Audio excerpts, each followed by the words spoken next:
Assalamualaikum warahmatullahi wabarakatuh. Apa kabar sahabat Bidikar Pejamuan yang dirahmati Allah? Semoga sahabat semuanya selalu dalam keadaan sehat walafiat, selalu dijaga dan dilindungi oleh Allah Subhanahu wa taala. Amin.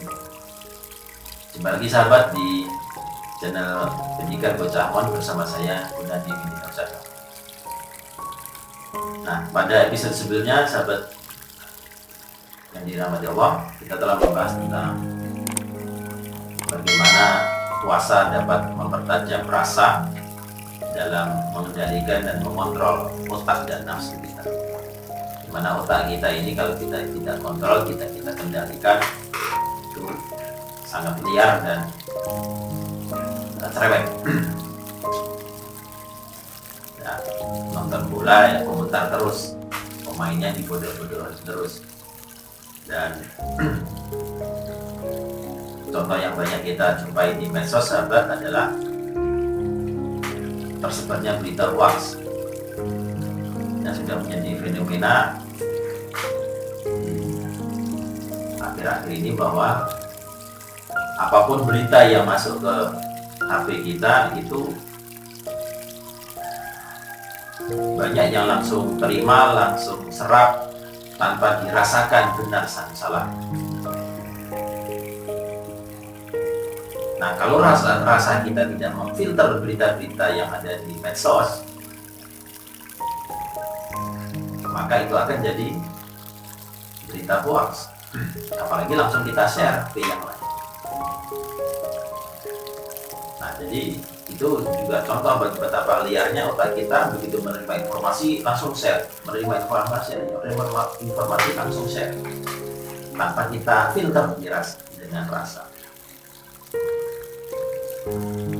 Nah, itu liarnya dan cerewetnya otak kita. Satu contoh lagi, misalkan kalau sahabat saya kasih instruksi, jangan bayangkan bola. Nah, apa yang sahabat lakukan? Nah, saya yakin justru sahabat malah membayangkan bola. Nah, ini juga contoh liarnya otak kita. Disuruh jangan membayangkan bola, malah terbayang bola.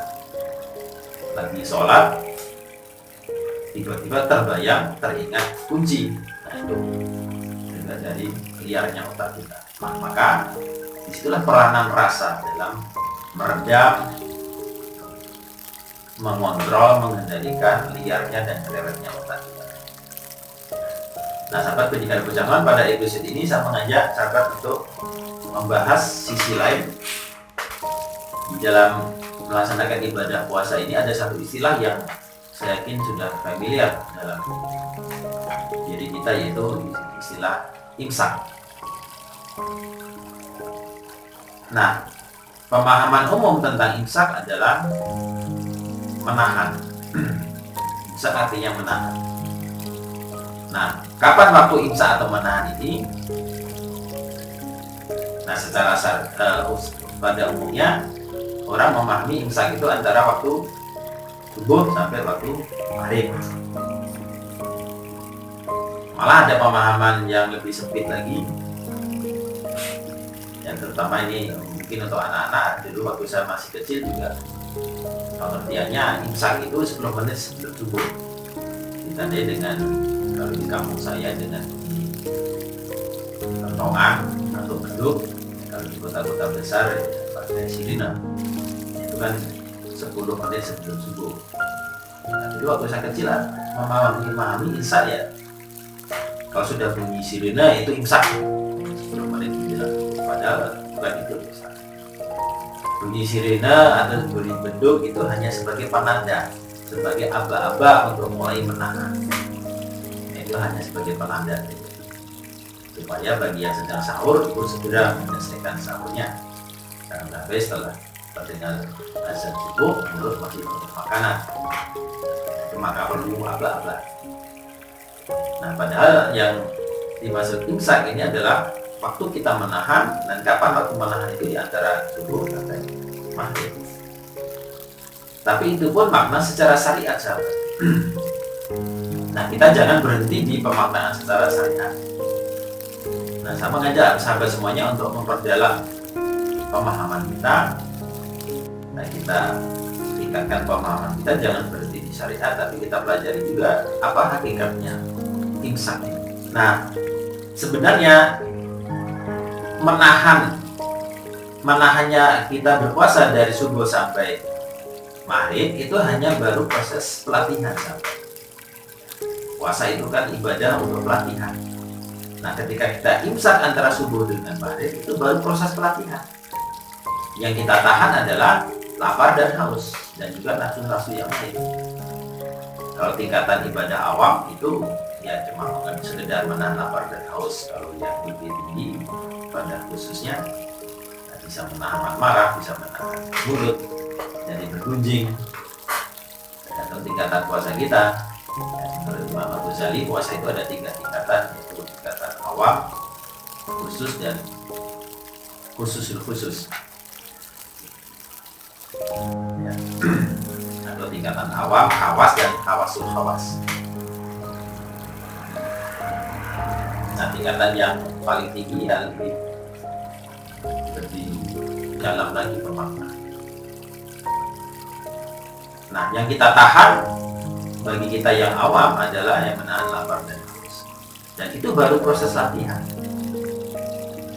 Nah, sehingga begitu kita berbuka, nah saat berbuka itulah sebenarnya waktu imsak yang sebenarnya, yang sesungguhnya. Berbuka itu adalah penanda bahwa kita sudah melepas puasa.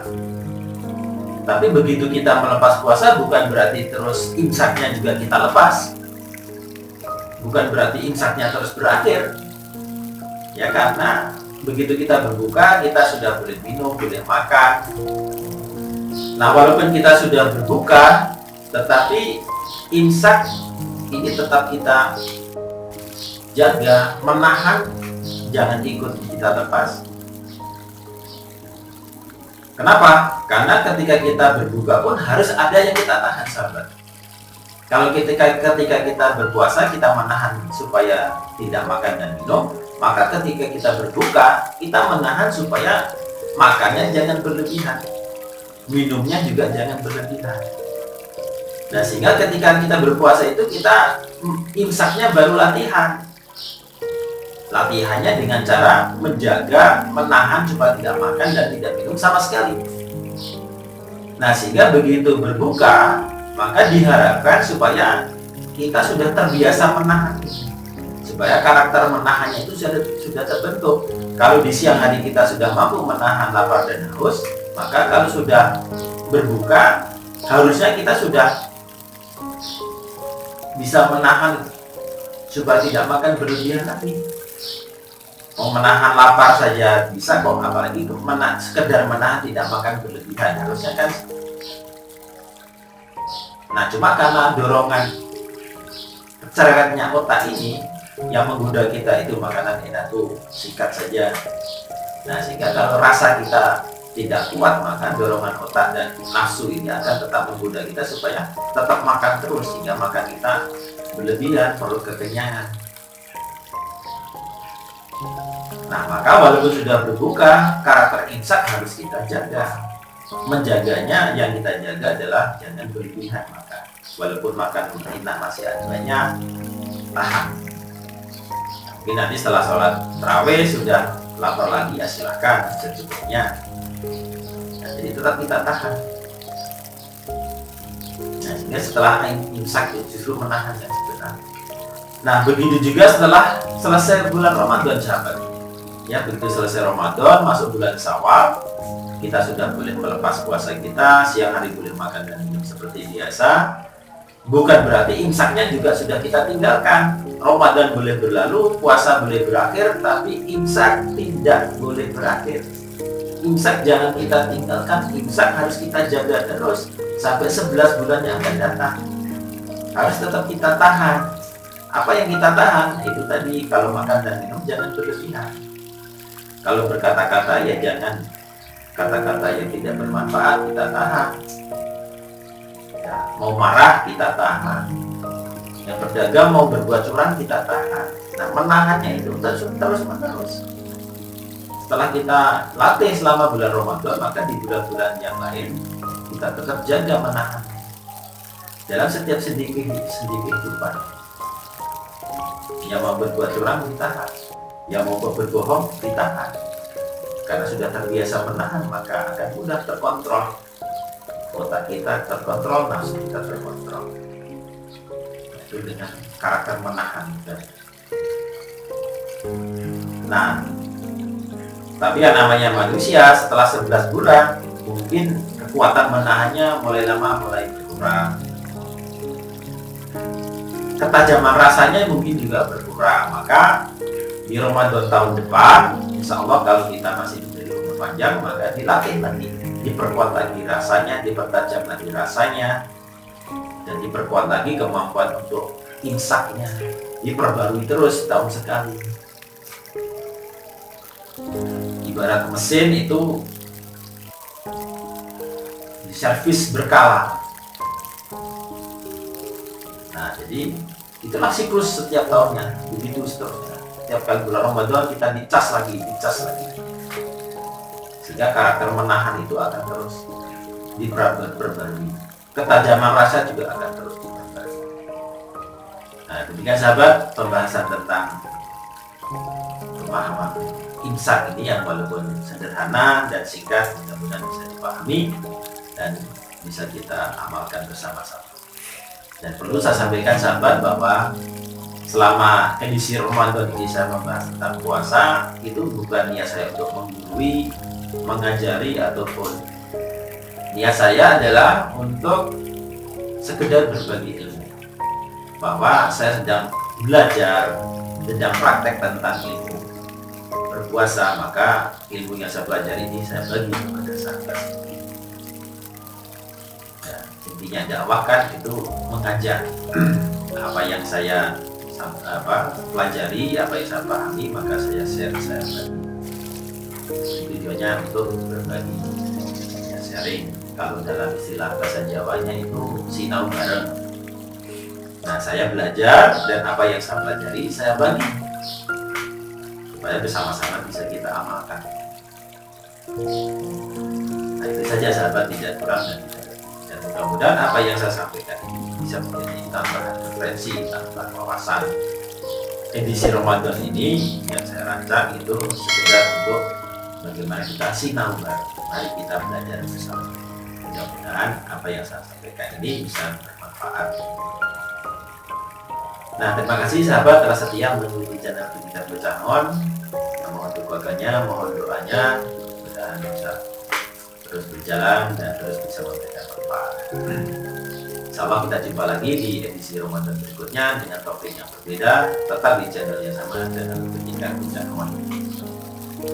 Ya sahabat, mudah-mudahan Allah selalu menjaga dan melindungi kita. Saya kiri ya bisa ini dengan Assalamualaikum warahmatullahi wabarakatuh.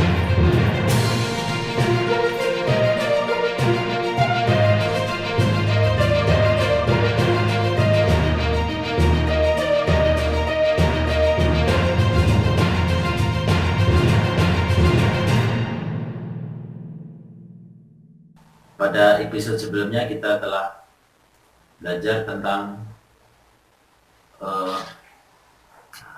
lupa lagi. Pada